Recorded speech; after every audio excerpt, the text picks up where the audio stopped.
Good morning, Mizzou fans. Gabe DeArmond here, PM in the AM for Thursday, February 13th, 2025. Talking as we do most days right now, Mizzou basketball. When's the last time you could say this? Missouri basketball just won a game because of its defense. Mizzou beat Oklahoma 82-58 on Wednesday night. Now, look, 82 points is, above the season average. Missouri put up plenty of points. But they won that game largely because Oklahoma scored 24 points in the first half, its lowest total in any half this season. The Sooners were 7 for 32 from the field. They turned the ball over a ton. Dennis Gates said after the game he thought the two biggest reasons Missouri won were the defense and the crowd. He's always going to credit the crowd. I think it says more that he credited Missouri's defense. Let's put the caveat out there. Sometimes defense depends on your opponent a little bit, right? You can play good defense, they can make a shot. You can play bad defense, they can miss one. Oklahoma didn't shoot the ball very well, and they don't hang on. They don't take care of the basketball, haven't all year. So that's part of it.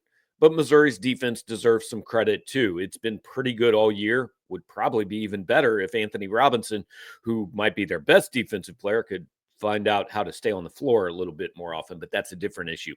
Anyway, as of Thursday morning, at KenPom, Missouri's defense ranks 36th in the country. That's in defensive efficiency.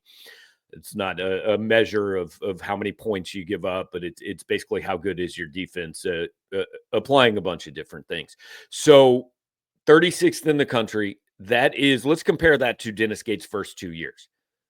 180th, followed by 181st. This is the best defensive team that Dennis Gates has had at Missouri, and it's not even close. But it goes much deeper than that for Missouri. This is the best defense Missouri has had at KenPom since the 2009-2010 season, when the Tigers finished the year 18th in the country in defensive efficiency under Mike Anderson.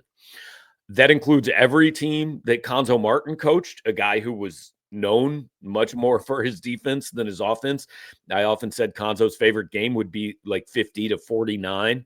This team is better defensively than any of those teams were using KenPom's metrics. How far can it go? I don't know. Look, this is still not quite an elite defense. The general rule is that you need a top 20 offense and top 20 defense to win a national title. Can Missouri win a national title? I'm not going to go there yet. I'm not going to say they can't, but I think we might be a little out over our skis on that one. But as I've said over and over in the past few weeks, as Porter Moser said last night, this is a team that is good enough to make a Final Four. Matchup dependent, all that, not a prediction, just saying they are good enough. And that's, yes, it has something to do with being the 13th best offensive team in the country, but I think it has a lot more to do with being the number 37 defense in the country. It's something that Dennis Gates he's not shown he can do at Missouri, is put a good defensive team on the floor. He's doing it this year.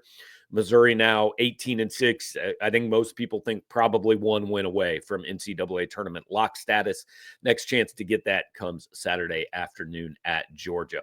Thanks for hanging out here with me today. Be back tomorrow to wrap up the week on PM in the AM.